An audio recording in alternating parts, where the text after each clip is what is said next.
con fondo D con estas características, el campo visual, bueno, ni hablar de los ET, tenemos confiabilidad acá también. La lectura, poco confiable, no hay muchas herramientas. La paciente tiene estos campos visuales, es raro. Fíjate cómo pasó de un año, pasó acá, que me trae el campo pasa acá. Ninguno me ha hecho por mí, o sea, si soy el campo que me trae. Poco confiable todo. Tú me dices, de pronto estás acá, este es el ojo está peor que el otro. Sí. Este es el otro ojo más coherente, que tiene toda esta área de atrofia, zona de progresión, todos los parámetros mal.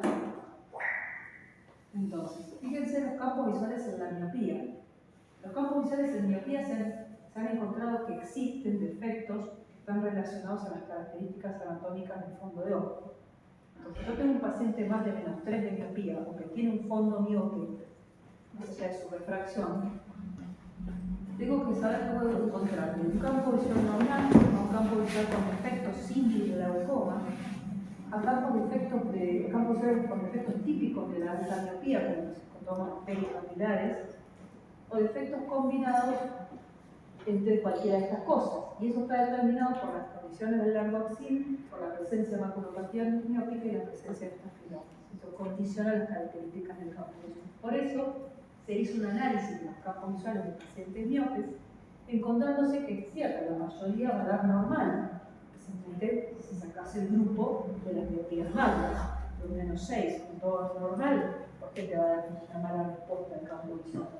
Pero ¿qué puedo encontrar? Defectos no específicos, un 5%, al 4 un 1, parcial al 4 3,7, escalón nasal 3,8, defecto parcentral 2,2, aumento de la mancha ciega 9,5,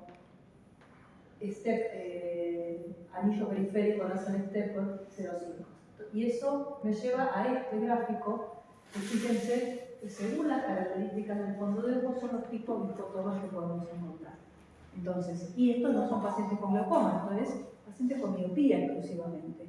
Entonces, tengan en cuenta cuando analizan un campo visual de un paciente miope, que no sabe si tiene glaucoma, bueno, entra a jugar el campo visual de Goldman. ¿Saben lo que es el campo visual de Goldman?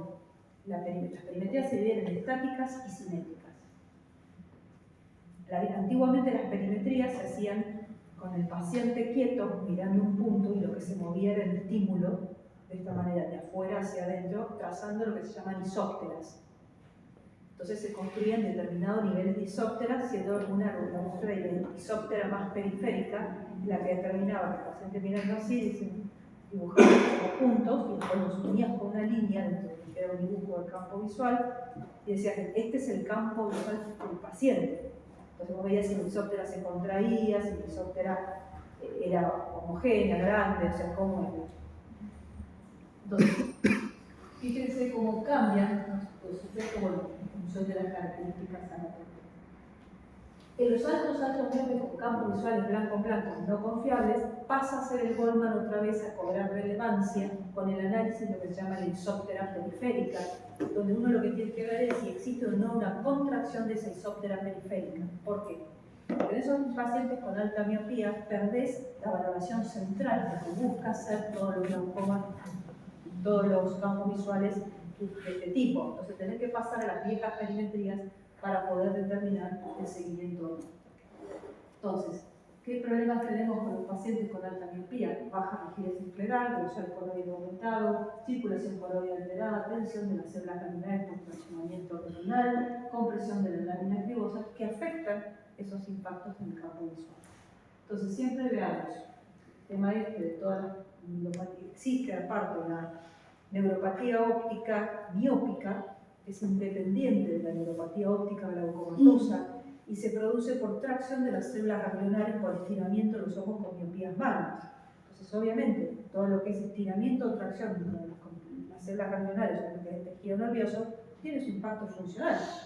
El tejido no te importa si sufre por la presión o sufre porque lo estás tironeando o que lo apretaste con algo. El tejido sufre. Uno tiene que saber por qué.